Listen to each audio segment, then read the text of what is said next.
Good morning, evening, afternoon, whatever time of day it is where you're at. Welcome to Collider Dailies. I'm John Aljets, and joining me is Maggie.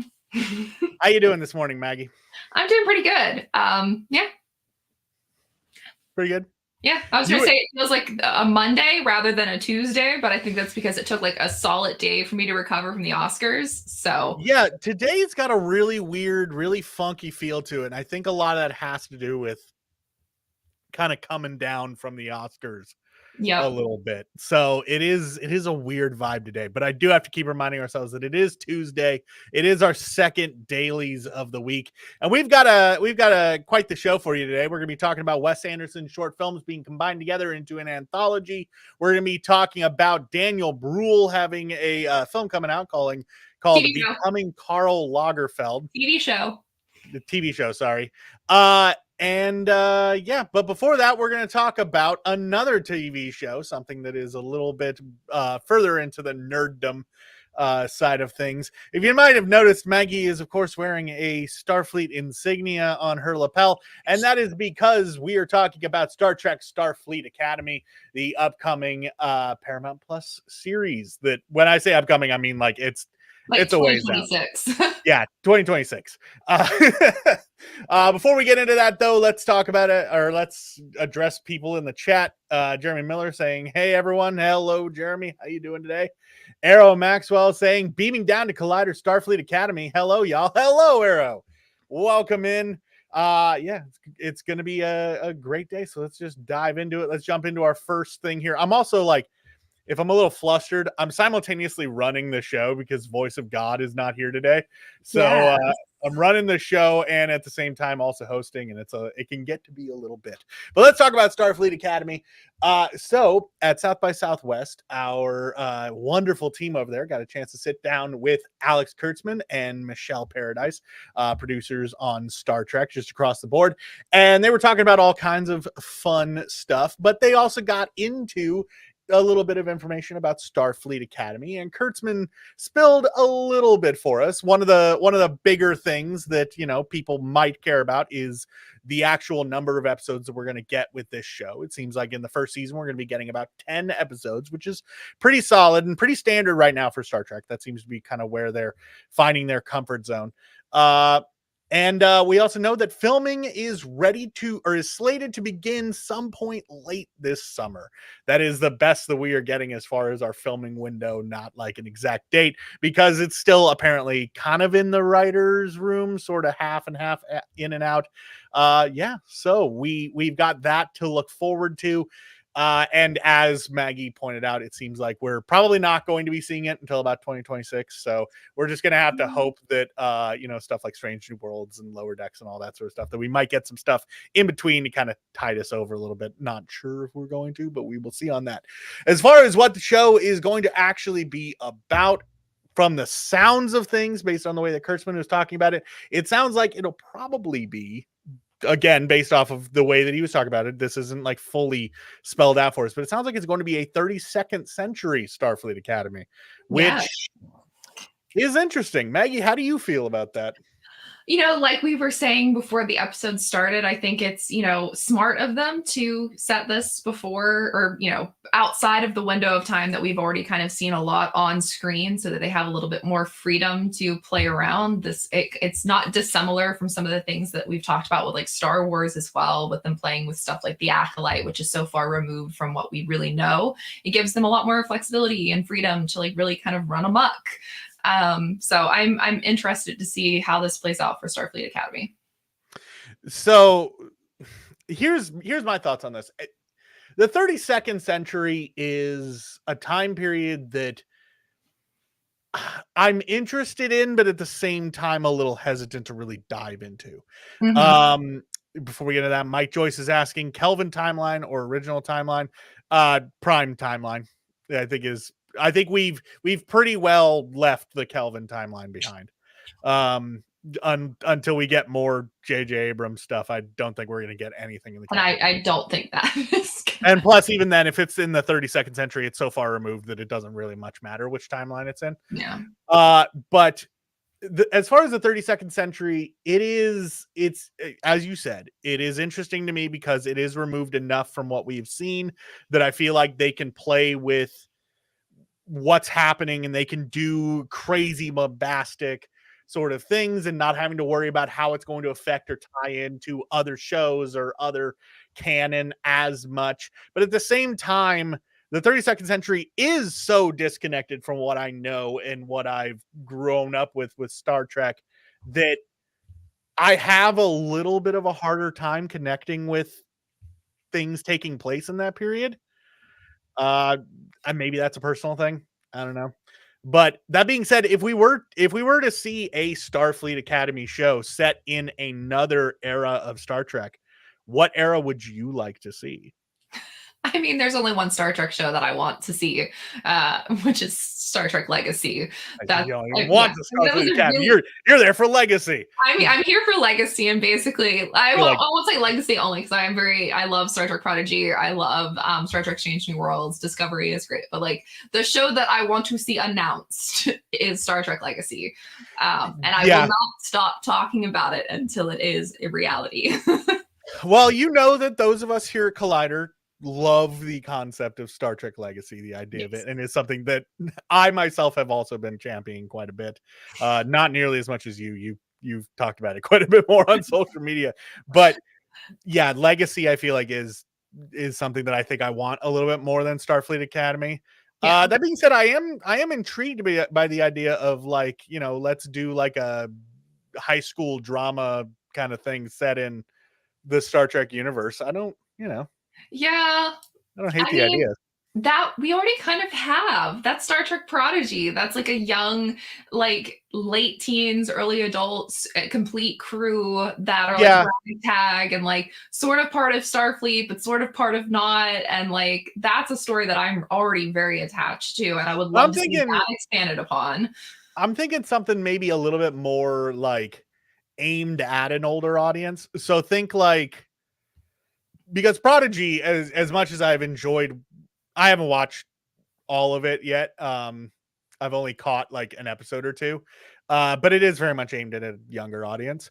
But seeing like it's still very mature. Oh yeah, I'm not. It's not like a super kiddie show. Something can be aimed at a younger audience, but still have something for adults. Yeah. And that series has managed to walk that line pretty well, but having something that is aimed at an older audience and still telling that kind of, you know, as I said, like high school. So think like a CW show versus like a Disney Channel show. It feels like you're pitching like a Gen V. Kind of. Like that's what the impression I'm getting here is Gen V meets Starfleet Academy. I was thinking like Star Trek Riverdale. Except maybe minus some of the weird stuff with that, or maybe more weird stuff. I mean, like I feel like Riverdale's weird time travel and like multiple. And that show got so weird. Like I feel like that could technically work with Star Trek, so I feel like you're onto something there. That's not too far off. But that's more what I was thinking. More like you know a young adult to you know older sort of, as I said, high school drama show. That's what I would imagine Starfleet Academy to be, but I don't know. Or they could be doing a television show adaptation of the old Windows 95 flight simulator Starfleet Academy, which I grew up playing and I loved that game and its cheesy FMV cutscenes. Hey, George Takei was in that, so you know you gotta put some respect on what it. A throwback. It's $5 on Steam. Check it out. At least I think it's $5. I don't know how much it is. Jeremy Miller over here says, I hope they try to get Seth MacFarlane involved in some way, especially if the 4th season of Orville isn't happening. I don't see that happening, but I also wouldn't hate it. Because the Orville, that is a good show. It is pretty great. So I don't, as I said, I don't see that happening, but that would be cool if they want to give him an actual Star Trek show.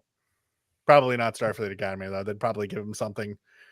Like, I feel like Lower Decks is his. I was going to say, I think Lower Decks is more a Seth MacFarlane project. I still stand by. I think that Lower Decks, until Picard Season 3, Lower Decks was my favorite new Trek thing.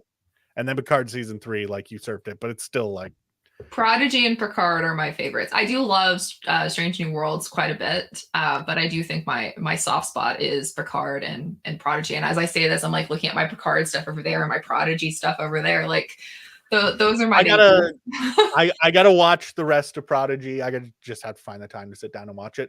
And I want to watch season 2 of Strange New Worlds because I've only seen the first season. The musical is very fun. The musical episode's very fun. I've heard. I will say I have seen one episode of season 2, and that's because I watched the Lower Decks crossover episode. Yes. Just because, again, I am a big fan of Lower Decks. Arrow says Star Trek Prodigy is like their answer to Star Wars Rebels, bringing in a young crowd with the animation style and storytelling. I think that's spot on. That's a good comparison. Prodigy. That is like Prodigy to me is Star Wars Rebels specifically for Star Trek fans who have kids now who are like Star Trek Voyager fans specifically, because it is so closely tied to Voyager. Maybe that's also why I haven't gotten into Prodigy. And it's not just for people who have children who like Voyager. It is also for people who loved Voyager as a child. I know. But you do also need to recognize that the show was created meant to bring in new child audience into Star Trek. Yes, this is the way these things work. Just because it also appeals to adults does not mean that it was not made for children. Maggie is giving me a death glare. Like I feel like she's gonna like pluck my eyes out. So let's move on to a topic that is gonna make her incredibly happy because she gets to talk about Daniel Brühl for a few minutes. So Becoming Karl Lagerfeld. If you don't know who Karl Lagerfeld is, he is was a fashion designer, an iconic one of those like very eccentric, over the top kind of characters that comes from that world. And Daniel Brühl is going to be playing him in a new Disney Plus series.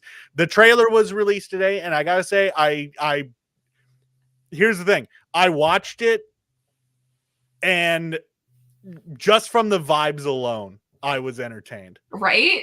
Like I will say I only kind of half understood what was going on because it's like a crazy fashion world that I don't know anything about, and there's all this like there are these people that I see them and I'm like, I feel like you're a historical figure that I'm supposed to know, but I don't. But as I said, the vibe of it, the general feel, the tone, the production design, everything about it had me on board. It at least had me interested enough that I'm probably going to check it out. Right. Maggie, I feel like you're probably far more excited about this than I am.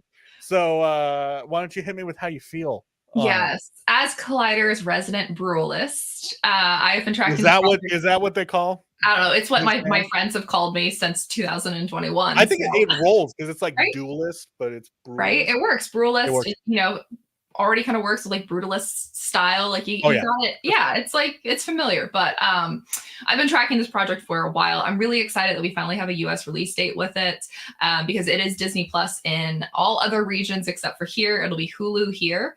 But they don't have Hulu abroad, so it's all lumped under the Disney Plus kind of title head there. It's a French production. Very excited about that. And yeah, the production quality for this is kind of blew my mind a little bit. I already watched quite a bit of French television, so I know that they definitely put a lot into their productions. And I think that Disney money, I like my foreign language shows. Leave me be. I'm not judging you. I'm just saying it doesn't surprise me that you've watched because like most people, and I'm sure that like most people in the chat would agree, probably have not like watched much French television. Like it's not a common thing. They're missing out. But unless I'm weird. Maybe everybody in chat watches French television on the daily, and maybe I'm the weird one. I will say I do recognize that like I'm trying my best to recognize where like my biases lie and where like the bubbles that I exist in, and so maybe my experience is not atypical, but I feel like in this case it very much is, because I feel like being an American watching French television is not a common thing. Unfortunately, yeah. Rant over. Thanks If for you're coming to my TED outside of Talk. the US, you're probably more likely to watch series that are not in your native tongue. Americans Yeah. are not very good about looking outside of their own country. That was one of the reasons I was so surprised that we actually got the US release date, because I was fully expecting that this was going to be a show that I was going to have to like beg, borrow, and steal to get a hold of screeners for. So I'm very excited that it has I think it's the same date as it releases over on Disney Plus. It'll release here in Hulu. It's 6 episodes, if I recall. Just got numbers stuck in my head from talking about Starfleet Academy.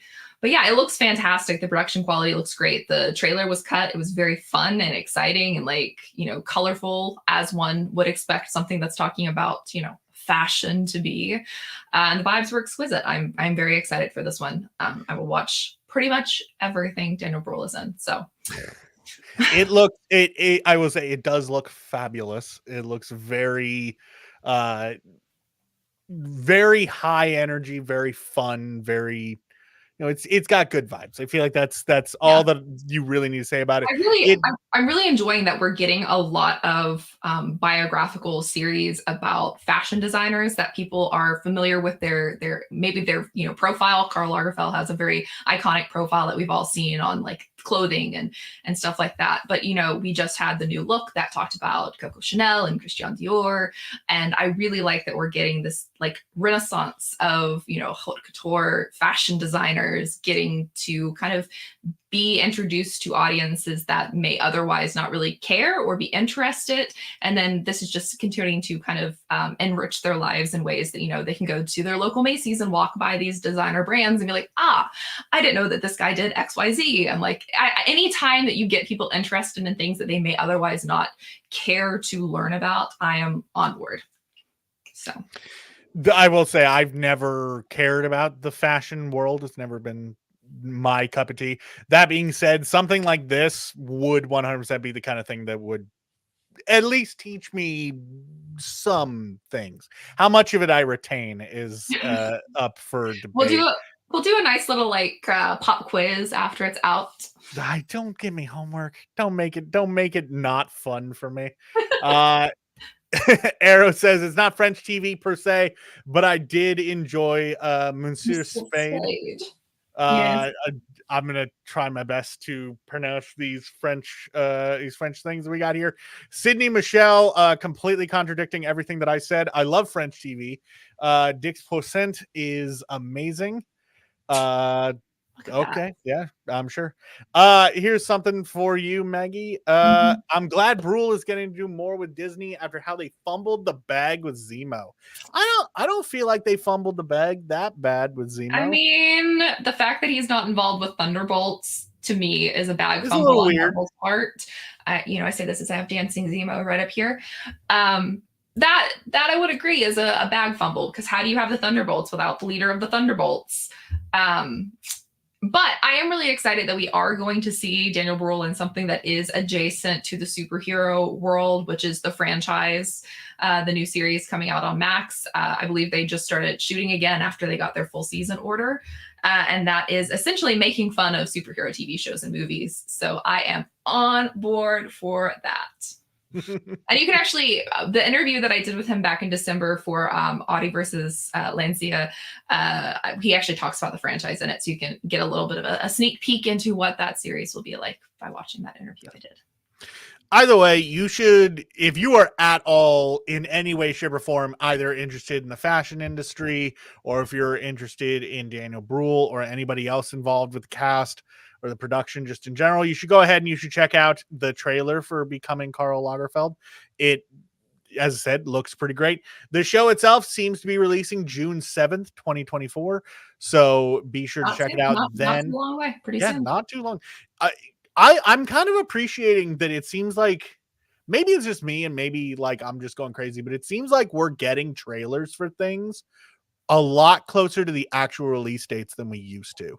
Yeah, and I think honestly that is a response to audience retention. I noticed that when you would have things that would have a trailer like a year before they come out, people forget about it. And I think with kind of closing in the window for, marketing has benefited a lot of series, because then you're kind of slammed with like a lot of reminders right before it comes out. So it is interesting. It'll be interesting to see if that continues to be a trend, or if we'll see another trend in marketing in the next, year or two, depending on, how audience retention continues to kind of evolve and change with so many streaming services. We'll just have to see.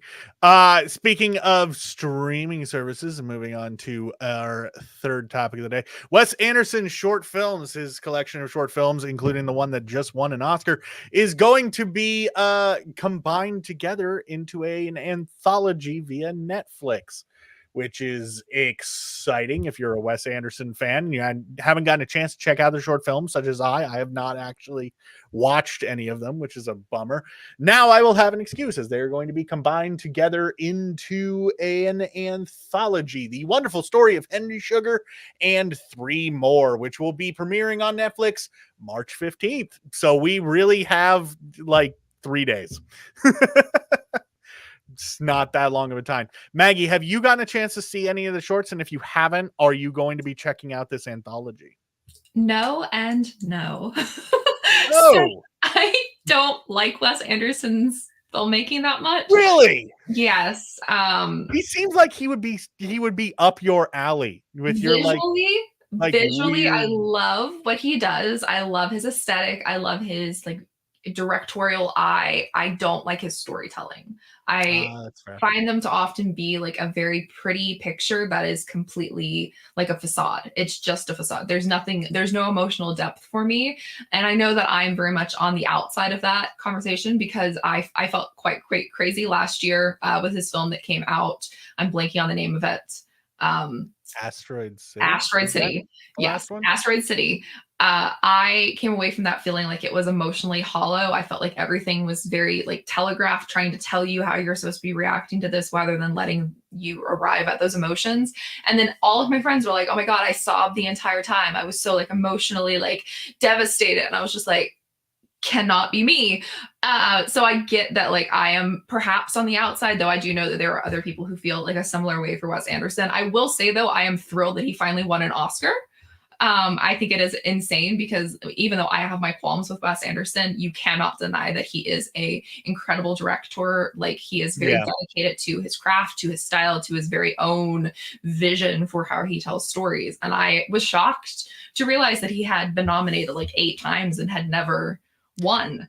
And the irony that he wasn't there because he's working on his next thing, and I guess assumed that he wouldn't even win this time. So let's dig apart your opinion a little bit on this one, because I'm gonna throw this out there. I don't disagree with that statement. Oh. I do not disagree with that statement. However, I don't necessarily see that as a negative. To me, that is Wes Anderson's entire thing. Is everything is very, very surface level, very upfront, very wooden. And to me, that is a, like, I feel like it is a purposeful artistic choice to do that. Because his entire filmography, every piece that I've ever watched of his, it's been very like dry, very one note, very just like, we're gonna do this thing and it's gonna be almost borderline lifeless, but that's kind of part of the overall aesthetic of his world building, of his storytelling. So I don't disagree with you there. That's actually, to me, it's just not a reason for myself to dislike. Yeah, I think what I found the most fascinating about Asteroid City was the fact that I felt that film was the clearest example of how his films feel like set pieces rather than stories. Like, the fact that the idea of that being like a story within a story, and the visuals of being like a like very orchestrated set, and that everything is artificial, lent itself to my feelings for like the past decade of how I have felt about like the hollowness of his stories. And so it was interesting to see that he's almost reached like sentience about like his own style. Like, this felt like very meta in a lot of ways Yeah. with how Wes Anderson's storytelling has resonated with me. A little I bit. think they're beautiful things. I will say, as far as his work, I'm very hit or miss on whether or not I like his stuff. Loved Isle of Dogs, loved Grand Budapest. Outside of that, the rest of his films I could take or leave. Asteroid City I wasn't particularly thrilled with. I just thought that it was almost too hollow. It was very much just like we're getting a story that's just like this happened and then and then and then and then and then, as opposed to, you know, this therefore etc., which is proper storytelling form. But it felt, I guess what I'm saying is that it felt particularly overly hollow. Mhm. But some of his previous works I felt like that wasn't necessarily the case, which is why I'm kind of hoping that these shorts sort of lean a little bit more that way than they do Asteroid City. Yeah. I'm also not like a particularly big fan of Roald Dahl either. So I think that's where I like didn't delve into this one. So Yeah, I kind of missed the boat on that front as a child with those stories. I wasn't ones that I ever really played with. it's almost like Wes Anderson for me. I'm gonna get in trouble saying this. Wes Anderson for me is like has the opposite issue for me that Quentin Tarantino does. Because for me with Quentin Tarantino, I love his writing and his storytelling, but I hate his visuals and his actual directing. Interesting. Whereas Wes Anderson, I like his visuals and I like his actual directing, but his writing and everything is a little weak. Interesting. I feel like I'm probably going to get flayed alive for that Quentin Tarantino opinion. I've said it before, and that is a hill that I will die on. But see, I will offset that opinion by saying I actually quite like Quentin Tarantino as a filmmaker. So that's fine. I don't dislike Quentin Tarantino. It's just that I don't, I think that he has strengths and weaknesses, but the things that I define as his weaknesses, everybody else doesn't. see, look at that. Both of us having controversial filmmaking opinions on this fine. I feel like whoever's idea it was to pair you and me up didn't realize that we were going to be rustling some jimmies. Jeremy Miller says, so Maggie was the only one who wasn't upset that Wes Anderson wasn't there. But I was like, oh man, he finally won and he wasn't even here.